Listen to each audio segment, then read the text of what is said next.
Welcome back everyone. जो मैंने target लिया था, जिसको मैंने नाम लिया था एडवेंचर 1, तो मैंने उसमें कितना काम कंप्लीट किया था, तो ये उसी का वीडियो है।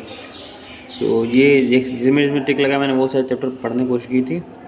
लास्ट तक मैंने पढ़ लिया था, ऑफ कोर्स लास्ट तक मैंने बहुत कुछ पढ़ लिया था, बट मेजॉरिटी चीज़ें जो मेरे बेसिकली ये चैप्टर मेरे वीक थे। ये चैप्टर मुझे पहले से आते थे, अच्छे से, मतलब अच्छे खासे आते थे, और मेरे वीक चैप्टर ये थे।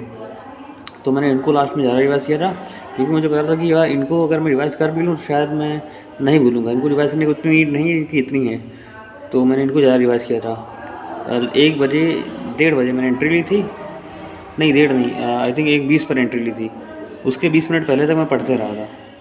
लाइक 1 बजे तक मैं लिटरली पढ़ रहा था। 1 बजे तक मैंने मतलब 1-1 मिनट यूटिलाइज़ किया था उस दिन का, एग्ज़ाम वाले दिन का, 21 जून का।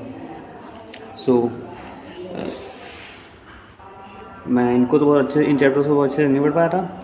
फिर भी कुछ चैप्टर्स मैंने पढ़े थे जो मुझे लगा था शायद मैं भूल जाऊँ। इन चैप्टर्स को मैंने ज़्यादा पढ़ा था, क्योंकि इनको मुझे याद भी करना था कहीं ना कहीं, और मुझे मतलब अच्छा खासा रिवाइज़ करना था। इनमें इतनी दिक्कत नहीं थी। सो ये तो रही बायो की बात। बायो में मेरे नंबर अच्छे आए, लाइक आई थिंक 336 नंबर आए थे। तो कुछ बेसिक कैलकुलेशन बता रहा हूँ, कुछ बेसिक सिली मिस्टेक मेरी ऊपर हो गई।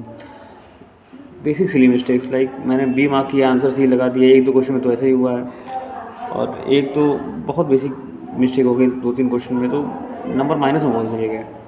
लेकिन फिर भी 336 आ रहे हैं, जो कि मतलब सच में कम नंबर है। मुझे ये पूरा पेपर मुझे आता रहा, सिर्फ 2 क्वेश्चन को हटा दिया था, जो मुझे आइडिया नहीं था कि भाई करना क्या है। उन 2 क्वेश्चन के अलावा मुझे पूरा पेपर आता रहा बायो का। लेकिन फिर भी कुछ गलतियाँ ज़्यादा हो गई, जिसके कारण नेगेटिव मार्क हो गया। तो ओवरऑल मेरा बायो ठीक रहा।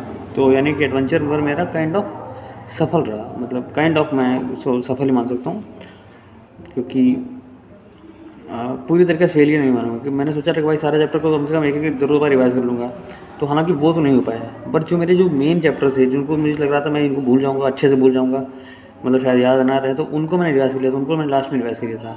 बाकी ये सारे चैप्टर्स मैंने अच्छे से रिवाइज़ ऑलरेडी कर रखे थे, और चूँकि टाइम क्रंच था तो मैंने इनको करना ज़्यादा सही समझा। सो या दैट्स इट।